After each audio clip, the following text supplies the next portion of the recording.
esta es la segunda, el segundo devocional, ¿cierto? Que es de la soberanía de Dios. Tratemos de hacer una introducción el miércoles pasado para poder estudiar, ¿cierto? Este aspecto que es tan interesante de la palabra del Señor. En este caso, la soberanía de Dios sobre la creación. Tenemos aquí algunos versículos que me llaman mucho la atención y que creo que son la base para poder establecer, ¿cierto?, este concepto de la soberanía de Dios. Se habla mucho de la soberanía de los países, de la soberanía de los gobiernos, de la soberanía de ciertos reyes o presidentes, etcétera, etcétera. Pero si hay algo en la Escritura que se recalca con mucha claridad, es la soberanía de Dios. Ahora, esto descansa, por supuesto, en una de sus características. Él es creador. Dice Apocalipsis 4:11, ¿cierto? En el contexto ahí de la adoración de los ángeles en el cielo, la adoración de los 24 ancianos y todos los que están involucrados, que dicen: Señor, digno eres de recibir la gloria y la honra y el poder, porque tú creaste todas las cosas y por tu voluntad existen y fueron creadas. Colosenses 1:15 al 17, refiriéndose a Cristo, también señala algo parecido. Él es la imagen del Dios invisible. No está hablando de las imágenes que el hombre se ha creado, está hablando del propio Señor Jesucristo. Si hay algo que replica al Señor, o en este caso a Dios más bien dicho, es solo el Hijo de Dios. No hay intermediarios. Y en esta explicación Pablo dice: Él es la imagen de Dios invisible, el primogénito de toda creación. La idea de primogénito no quiere decir que Él es creado, tiene la idea simplemente de preponderancia. Él es el primero, ¿cierto?, de todos, porque en Él fueron creadas todas las cosas, las que hay en los cielos y las que hay en la tierra, visibles e invisibles, sean tronos, sean dominios, sean principados, sean potestades. Todo fue creado por medio de Él y para Él. Y Él es antes de todas las cosas, y todas las cosas en Él subsisten. Qué increíble este pasaje, hermano, porque nos habla de, por supuesto, la soberanía de Dios, la soberanía de la Trinidad. Evidentemente aquí está implícito también, cuando vamos al Génesis, vemos que Dios crea, y en el principio creó Dios los cielos y la tierra, ¿cierto? Y también notamos que el Espíritu de Dios se movía sobre las aguas. También en el Nuevo Testamento vemos a Jesús como el creador, la Trinidad, ¿cierto? Ahí en términos concretos, describiéndose en la palabra del Señor, en este caso como creador, al único Dios. Si notan ustedes, hermanos, dice este texto: porque en Él fueron creadas todas las cosas, las que hay en los cielos y las que hay en la tierra, visibles e invisibles, sean tronos, sean dominios, sean principados, sean potestades. Todo fue creado por medio de Él y para Él. No existe nada de lo que usted pueda observar que no haya sido creado por el Señor. Nosotros vivimos dentro de un contexto, ¿cierto?, en el que somos partícipes de la creación de Dios. Nosotros mismos somos creación del Señor. Ahora, ¿qué significa que Dios sea soberano sobre su creación? Evidentemente, Él tiene la prerrogativa de todo, porque, como dice Colosenses, todo fue creado por medio de Él y para Él. Todo apunta hacia Él, hacia el Señor Jesucristo. Ahora, ¿qué significa que Dios sea creador, soberano en su creación? ¿Cuál es la implicancia? La pregunta importante: ¿qué incluye el control de Dios en su creación? Cuando hablamos de soberanía, estamos hablando de que una persona, ¿cierto?, tiene el dominio sobre. En este caso, la Biblia establece que Dios no solamente es creador de todas las cosas, sino que también Él es soberano sobre su creación. Pero, ¿qué incluye el hecho de que Él sea soberano sobre su creación? ¿Puede controlar las cosas creadas? ¿Puede controlar, valga la redundancia, su creación? Otra pregunta para nosotros también: ¿cuáles son las implicancias para nosotros hoy? Nosotros que creemos que hay un Dios, ¿cierto? Que creemos que Dios existe, que creemos que Dios se ha revelado en su palabra, que se ha revelado en la creación y, por supuesto, se ha revelado en la persona del Hijo, en este caso del Señor Jesucristo. Ahora, en esta ocasión, hermanos, solo quiero ver y les voy a mostrar varios versículos, y solamente a modo de lectura, no voy a tratar de explayarme en cada uno de ellos, solamente a modo de lectura le ruego que ponga atención, porque las implicancias, ¿cierto?, de que Dios sea soberano sobre su creación, están tan claras en la Escritura. Están plasmadas de una u otra manera en el relato de las Escrituras.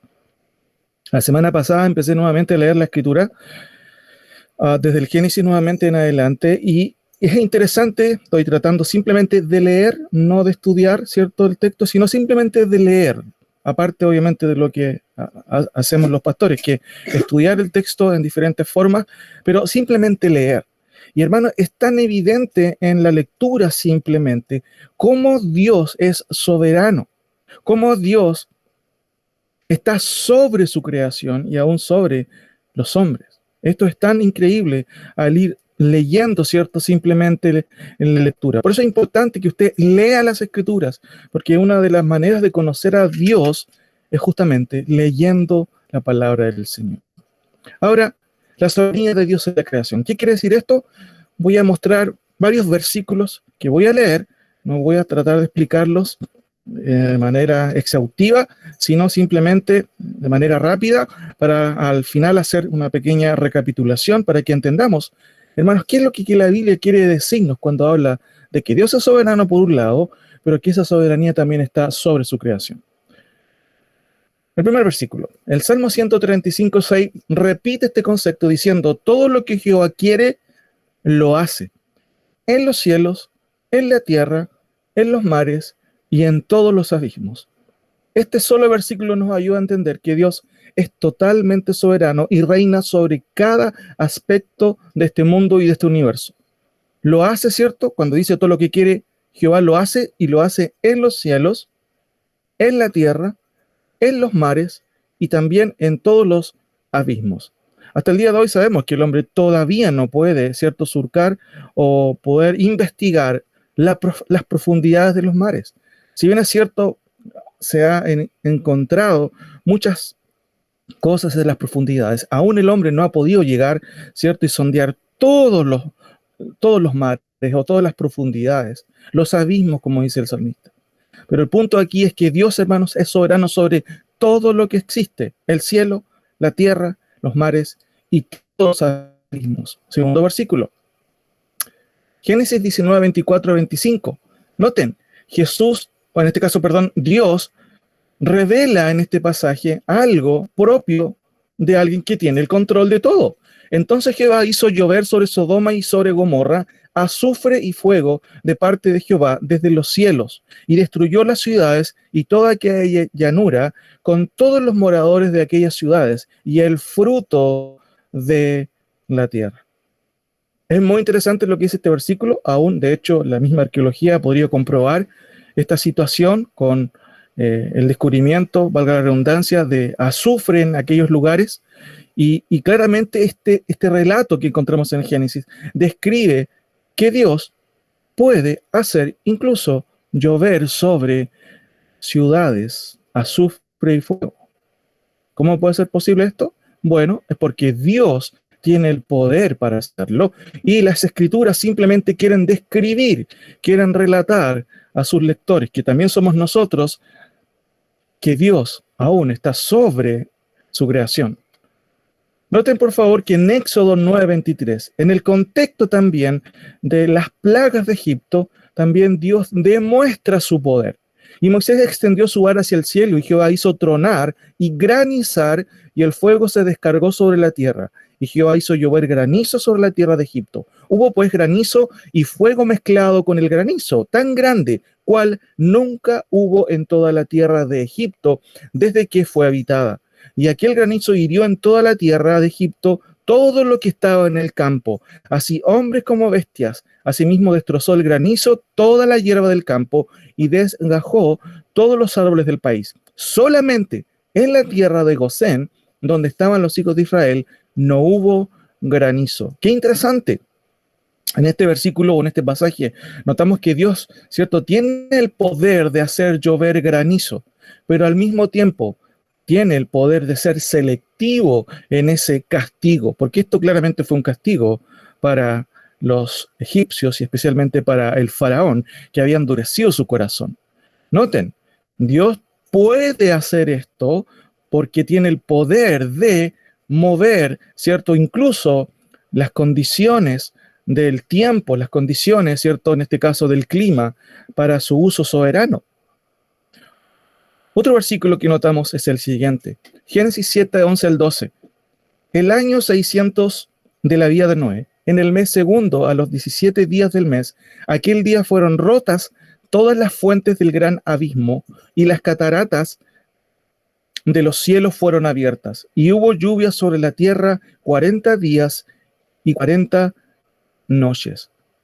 Todas las civilizaciones tienen un relato acerca de un gran diluvio, la mayoría de las civilizaciones antiguas. ¿Cuál es la razón? Esa razón la encontramos en la Escritura. ¿Quién abrió las fuentes del gran abismo? ¿Quién abrió las cataratas de los cielos? ¿Quién hizo llover en su momento en la historia en la tierra, ¿cierto? O sobre la tierra 40 días y 40 noches. ¿Saben, hermanos, que esto es tan sencillo de leer y es tan evidente? No hay que hacer un gran trabajo exegético aquí. El texto es llano en decirnos que Dios fue el que abrió justamente las grandes fuentes de las aguas con que devino este tremendo diluvio. ¿Tiene Dios poder sobre su creación? Ya lo estamos viendo y lo observamos claramente. Josué 10, 12 al 14 también muestra y revela un relato muy interesante en el contexto de las guerras que tuvo que llevar a cabo el pueblo de Israel al mando también de Josué. Entonces Josué habló a Jehová el día en que Jehová entregó al amorreo delante de los hijos de Israel y dijo en presencia de los israelitas: Sol, detente en Gabaón, y tú, luna, en el valle de Ajalón. Y el sol se detuvo y la luna se paró hasta que la gente se hubo vengado de sus enemigos. ¿No está escrito esto en el libro de Jaser? Y el sol se paró en medio del cielo y no se apresuró a ponerse casi un día entero, y no hubo día como aquel, ni antes ni después de él, habiendo atendido Jehová a la voz de un hombre, porque Jehová peleaba por Israel. Es increíble. Dios tiene el control aún sobre el sol y la luna. Es aquí, hermanos, en donde muchos teólogos liberales tratan de negar realidades como la que describe justamente este autor, el autor de Josué, diciendo, no, que esto podría ser alegoría, podría ser metáfora simplemente, pero el texto claramente revela, ¿cierto?, en el relato mismo, la connotación de que Dios, aún en su momento, en algún instante en la historia de Israel, paró el sol para que el día, ¿cierto?, estuviera y fuera un poco más largo e Israel pudiera vencer a sus enemigos. ¿Qué es lo que revela, hermanos, este pasaje? Nuevamente, la soberanía, el control de Dios aún sobre los astros, ¿cierto?, del universo. Notamos otro versículo. Números 22, 27 al 23. Un pasaje que es bastante conocido cuando Balaán, ¿cierto?, va con el asno, ¿cierto? Y de hecho ahí tiene un problema. El asno no quiere avanzar y él empieza a reclamar. Pero ¿qué sucede? Noten, y viendo el asna al ángel de Jehová, se echó debajo de Balaán, y Balaán se enojó y azotó al asna con un palo. Entonces Jehová abrió la boca al asna, la cual dijo a Balaán: ¿qué te he hecho que me has azotado estas 3 veces? Y Balaán respondió al asna: porque te has burlado de mí. Ojalá tuviera espada en mi mano, que ahora te mataría. Y el asna dijo a Balaán: ¿no soy yo tu asna? Sobre mí has cabalgado desde que tú me tienes hasta este día. ¿He acostumbrado a hacerlo así contigo?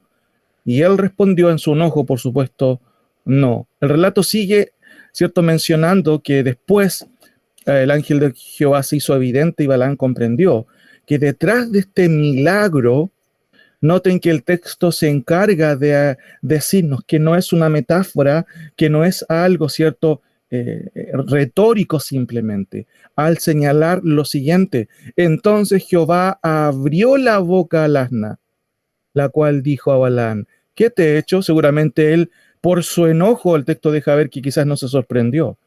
Pero ¿Dios puede hacer hablar a un asna? Eso es lo que está diciendo el texto llanamente, y eso es lo que el autor quiere decirnos. ¿Puede Dios entonces aún estar sobre los animales, disponerlos hacia su voluntad? Noten en Jonás 1:17, en su momento lo estudiamos, pero Jehová tenía preparado un gran pez que tragase a Jonás, y estuvo Jonás en el vientre del pez 3 días y 3 noches. No han sido, hermanos, 1, 2 o 3 casos los que han ocurrido en la historia posterior o en la historia moderna de grandes peces que se han tragado a hombres. Hace un par de días salió nuevamente otra noticia de un pez también que tragó a un hombre. Pero la connotación de este pasaje o de estos dos versículos o de estos dos pasajes es que Dios aún está en control sobre su creación, en este caso sobre los monstruos marinos. ¿Quién preparó un gran pez? Dice el texto claramente. Jehová tenía preparado un gran pez para que tragase a Jonás. Notamos otro versículo en esta misma línea. Segunda de Reyes capítulo 1 relata lo que sucedió con Ocosías. Voy a leerlo de la siguiente manera, tomando solamente algunos versículos. Y Ocosías cayó por la ventana de una sala de la casa que tenía en Samaria, y estando enfermo, envió mensajeros y les dijo: id y consultad a Baal-Zebut, dios de Cron, si he de sanar de esta mi enfermedad. El versículo 13 dice el texto, o anteriormente, Dios manda a Elías justamente para reprobar la acción de Ocosías. ¿Por qué? Razón. Es porque él no había consultado a Dios, sino a un Dios falso. En este contexto, Ocosías va a mandar una serie, ¿cierto?, de delegaciones de 50 hombres, y en el versículo 13 notamos la tercera delegación, y noten qué es lo que está y lo que había sucedido con las primeras dos. Volvió a enviar al tercer capitán de 50 con sus 50, y subiendo a aquel tercer capitán de 50, se puso de rodillas delante de Elías y le rogó, diciendo: varón de Dios, te ruego que seas de valor delante de tus ojos mi vida y la vida de estos tus 50 siervos. He aquí, ha descendido fuego del cielo y ha consumido a los 2 primeros capitanes de 50 con sus 50. Sea estimada ahora mi vida delante de tus ojos. Y le dijo, respondiendo Elías: así ha dicho Jehová, por cuanto enviaste mensajeros a consultar a Baal-Zebut, dios de Cron, ¿no hay Dios en Israel para consultar en su palabra? No te levantarás, por tanto, del lecho en que estás, palabras de Dios por medio de Elías a Ocosías, que tuvo el atrevimiento de consultar a un Dios falso. La sentencia, de acuerdo al versículo 16, es que de cierto él iba a morir. ¿Qué es lo que notamos aquí? Que Dios tiene poder sobre la vida y sobre la muerte. El primer grupo, con el primer capitán, con 50 soldados, fue exterminado en el acto por Dios. El segundo, lo mismo. Ahora, noten que hay un pasaje que es paralelo, pero en el sentido positivo, cuando Elías también está en este contexto y ora al Señor y clama por el hijo de una viuda que había muerto. Y se tendió sobre el niño 3 veces y clamó a Jehová y dijo: Jehová Dios mío, te ruego que hagas volver el alma de este niño a él. Y Jehová oyó la voz de Elías, y el alma del niño volvió a él y revivió. ¿Qué estoy diciendo con esto? ¿Qué estamos diciendo? ¿Qué es lo que está diciendo el texto? Bueno, Dios es soberano aún sobre la vida de las personas. Notamos otros versículos. Mateo 10, 29, 31. ¿No se venden 2 pajarillos por 1 cuarto? Y sin embargo, ni uno de ellos caerá a tierra sin permitirlo vuestro Padre. Y hasta los cabellos de vuestra cabeza están todos contados. Así que no temáis, vosotros valéis más que muchos pajarillos. Esa es la enseñanza, por supuesto, que el Señor Jesucristo dio en su momento a los discípulos. Pero, ¿cuál es la connotación?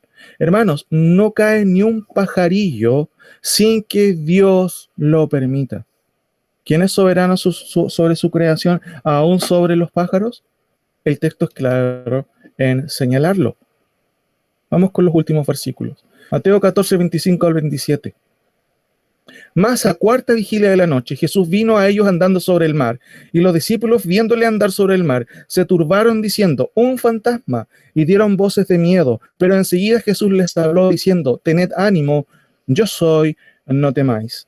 Puede ser para ustedes, o para muchas personas puede ser curioso, no para nosotros, que el Señor venía andando sobre las aguas. Tenemos que entender quién es Dios o quién es Cristo. Cristo es Dios en la carne. Dios, ¿cierto? Tomando forma de siervo, como dice Pablo en Filipenses. Por eso él podía hacer esto, aún estar, ¿cierto?, sobre las leyes naturales de la física, diríamos así, o sobre las leyes, en este caso, de la creación. ¿Quién puede quedar fuera de esas leyes? Por supuesto, el Creador, que no funciona, ¿cierto? O que no está restringido aún por las propias leyes del universo. Nosotros, por supuesto, sí, porque somos parte de esa creación. Pero Dios, que es soberano, aún Él estuvo y demostró en la persona del Hijo su poder y su soberanía sobre la creación. Ahora, el último pasaje, hermanos, Apocalipsis 6, 12 al 17. Noten cómo Apocalipsis, el apóstol Juan, que escribe Apocalipsis, ¿cierto?, por mandato de Dios y también por encargo del Señor, diciendo lo siguiente, o describiendo acontecimientos futuros que aún no han ocurrido. Miré cuando abrió el sexto sello, los sellos de juicios que tienen que ver con el futuro día del Señor. Y aquí hubo un gran terremoto, y el sol se puso negro como tela de silicio, y la luna se volvió toda como sangre, y las estrellas del cielo cayeron sobre la tierra, como la higuera deja caer sus higos cuando es sacudida por un fuerte viento, y el cielo se desvaneció como un pergamino que se enrolla, y todo monte y toda isla se removió de su lugar, y los reyes de la tierra, los poderosos de la tierra, los grandes, los ricos, los capitanes, los poderosos y todo siervo y todo libre, se escondieron en las cuevas y entre las peñas de los montes, y decían a los montes y a las peñas, caed sobre nosotros y escondednos del rostro de aquel que está sentado sobre el trono y de la ira del Cordero, en este caso de Cristo, porque el gran día de su ira ha llegado, y ¿quién podrá sostenerse en pie? Si Dios no fuera soberano sobre su creación, Juan no pudiera haber escrito, hermanos, lo que es profético, lo que aún está por venir, cuando el Señor mismo vuelva. De hecho, si hay una promesa en las Escrituras, es que el Señor va a venir por segunda vez. ¿Y quiénes van a ser, cierto, afectados? ¿Cómo notarán los hombres que Dios, que Cristo mismo, cierto, va a venir? Hermanos, toda la creación va a ser afectada y va a subrayar su venida en juicio. Por eso es importante que usted y yo podamos atender a lo que la palabra de Dios dice, podamos atender al Evangelio, podamos obedecer su palabra, podamos tomar en serio lo que ella dice tan claramente en su palabra. Ahora, ¿qué podemos decir? ¿Qué significa que Dios sea soberano en su creación? Hermanos, usted puede sacar una conclusión personal de esto al leer la Escritura, como lo hemos hecho ahora llanamente. ¿Cuál es la implicancia de que Dios controle el universo? Por otro lado, ¿cuáles son las implicancias para nosotros hoy? Termino con el siguiente resumen. La soberanía de Dios en su creación. Entonces, ¿qué quiere decir para nosotros que Dios sea soberano sobre su creación? Notemos aquí algunos conceptos. Génesis 19:24, ¿cierto? Nos enseña que Dios puede hacer llover fuego del cielo. Pero también lo dice Apocalipsis capítulo 6 en adelante. ¿Quién puede hacer eso? Solo Dios. Génesis 7:11. Dios cierra y abre el cielo. ¿Para qué cosa? Para dar la lluvia. Y eso ocurrió en otros contextos, hermanos, también. En el caso de Elías, cuando Dios, cierto, también cerró los cielos para que no lloviera. Entendemos que Dios hizo las estaciones, pero Dios está sobre sus propias leyes. Y Él puede cerrar como puede abrir los cielos para la lluvia. Tercero, Josué 19:12. Dios puede controlar aún los astros, las estrellas, a su voluntad. Notamos ahí en este gran pasaje que Dios hizo, ¿cierto?, parar el sol y la luna. ¿Quién puede hacer eso si no solo el Creador? Cuarto, Números 22-27. Dios puede usar aún a los animales. Notamos el caso cierto del asno, en el caso de Balaán. Notamos también, por supuesto, en el caso de Elías, en su momento también, ¿se acuerdan cuando fueron a alimentarlos los cuervos? Notamos el caso de Jonás, este gran pez también. O sea, Dios puede realmente gobernar aún a los animales si Él lo necesita. Por supuesto que sí. Quinto, Segunda de Reyes 17, Dios mata y da vida. También es el que la mantiene. Hermanos, es importante entender esto en un contexto en donde claramente vemos tantas situaciones que se están dando, tantas muertes. Es bueno recordar que Dios es el que mata de acuerdo también a sus propios juicios, pero también Él da la vida. Y en Él, como dice Pablo también, nos movemos. Curiosamente, el otro día leía un artículo o básicamente una foto diciendo o señalando que los médicos han salvado vidas. ¿Los médicos han salvado vidas? ¿Quién es el que da la vida? ¿Quién es el que la mantiene? Hermanos, solo Dios es el que da la vida. Solo Dios es el que la quita y solo Dios es el que la mantiene. ¿A quién deberíamos nosotros, cierto, dirigir nuestras plegarias, nuestra adoración? Por supuesto, a Dios. Sexto, Mateo 10:29. Dios cuida de su creación. ¿Y cuál es el énfasis de Mateo 10? ¿No valéis ustedes más que estos pajarillos? Eso evidentemente se dirige a quienes son los discípulos del Señor y por supuesto a quienes también creemos en Dios. ¿Acaso Dios no nos cuida a nosotros, hermanos?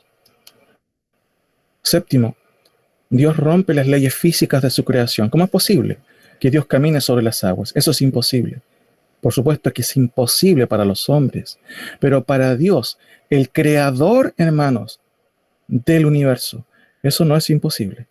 Y Él está sobre las leyes propias de la creación. Por definición, eso es lo que significa, ¿cierto? Que Dios sea soberano sobre su creación. Por último, Apocalipsis 6:12 en adelante nos relata que Dios aún usará su creación para juicio. Hermanos, ¿cuál es la implicancia de que tengamos a un Dios soberano? ¿Cuál es la implicancia de que Dios no solamente sea por definición, por teoría, a alguien que denominamos que tiene todo el control y el dominio del universo? ¿Cuáles son las implicancias prácticas de esto, hermano? Como notaba yo en algunos testimonios, por supuesto, las implicancias son, primero, que tenemos a un Dios todopoderoso. Por otro lado, que podemos descansar, hermanos, en la gracia y la soberanía de Dios, que tiene, por supuesto, beneficios por medio, vale la redundancia, de su gracia, para quienes son objetos justamente de su amor. Cada uno de nosotros, no mereciéndolos, hemos sido objetos de su amor.